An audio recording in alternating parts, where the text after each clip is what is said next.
Let's talk about Las Vegas. Deontay Wilder, Tyson Fury, the fight. Great in my opinion. Tyson Fury beat the shit out of Deontay Wilder. I became worried for Wilder's health. We all were. Oof. Horrifying. How can you take that many hits from a man that big? Tyson Fury is 6'9". I think he weighed in at 273 pounds. And by round 2, he was already rocking him. I think he ruptured Deontay's eardrum.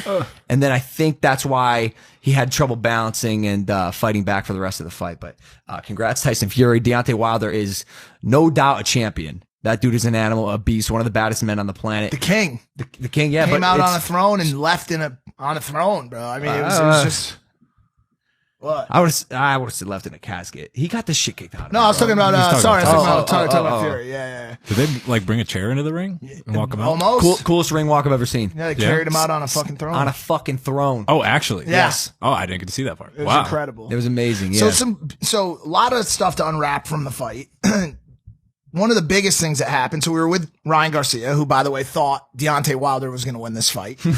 He instructed a lot of my fans that he knew for a fact Wilder's going to win the fight. I thought too, yeah. In fact, at one point in the 5th round, he made a 6th round. He made a bet with me for $100 that Wilder was somehow going to knock out Fury in this round. I go, bro, Wilder is not even alive right now. He is a stumbling, just jumbled mess of potatoes right now. What is he going to do? He's not throwing a punch in rounds. Yeah. And he goes, $100 right now. So I go, I'm going to take that bet. By the way, Ryan Garcia, you still owe me $100.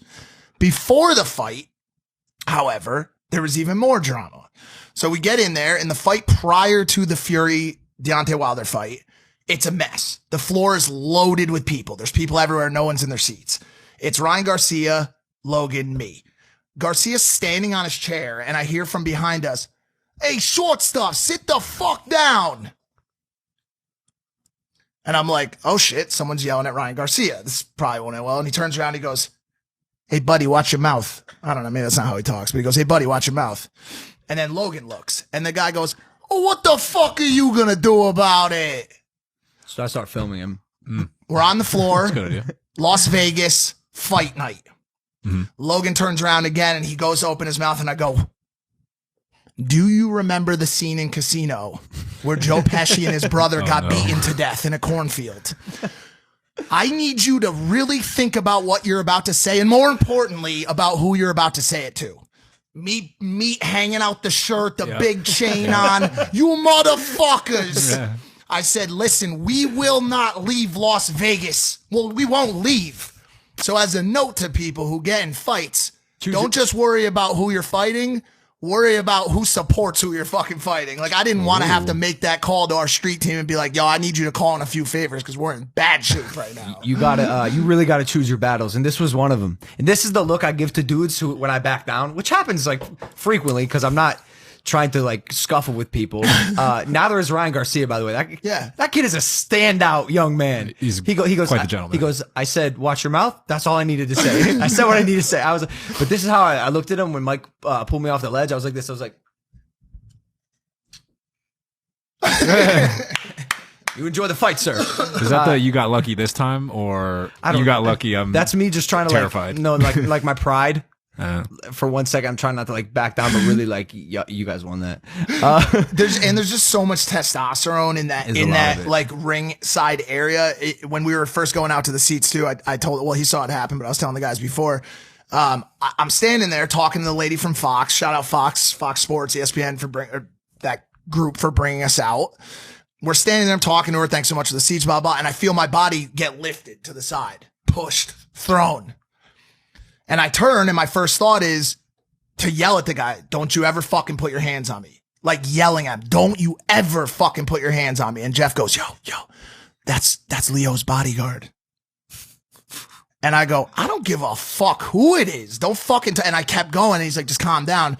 So Leo had just walked in with his hood up and his hat and all this shit on, and his guards pushing him through. But it was mayhem. I mean, the time before the fight is absolutely fucking crazy down there.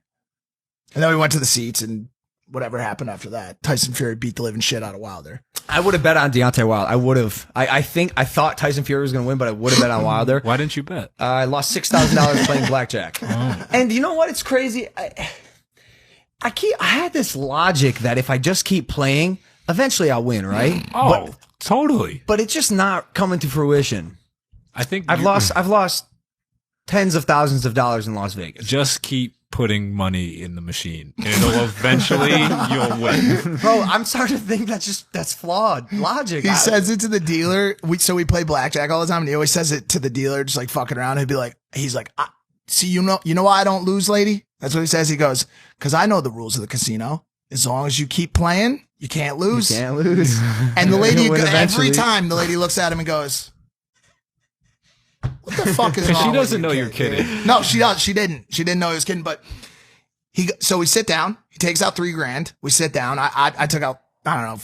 I had $1,000 on me. I lost mine immediately. I look over. He's got about 15,000. I won it in 5 minutes. 5 minutes. So here's his game plan. What happened? Here's his game plan. Sits down, bets 500. If he wins, bets 1,000. If he wins, bets 2,000. If he wins, bets 4,000. Great strategy. It works. There's usually a staggered strategy when it comes to blackjack. Mm-hmm. You go up, you lose a hand, you go back down. He never goes back down. So he bets 500, 1,000, 2,000, 4,000, loses the $4,000 hand, puts 4,000 more into the fucking pot. And I'm like, you got to get off the gas when the table starts to get cold. And he doesn't realize it. So 15,000 quickly became 0. Back to the ATM, another 3,000, 0. Yeah, I think my short attention span and my patience is part of the problem because I have none. Why don't you just go up and then walk away because you know you're not going to play any longer?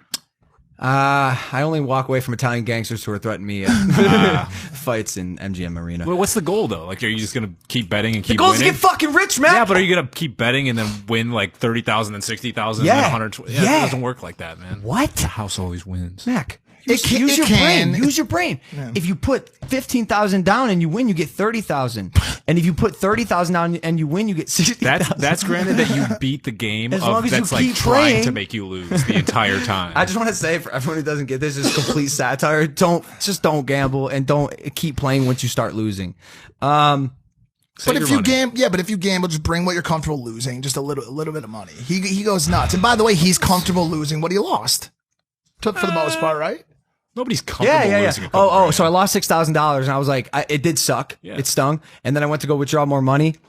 And the guy next to me is like, lady, you better hurry up and give me my cash because I spent $500,000 here today that you guys took from me. And I was like, 6,000 ain't that bad. I'll probably be all right.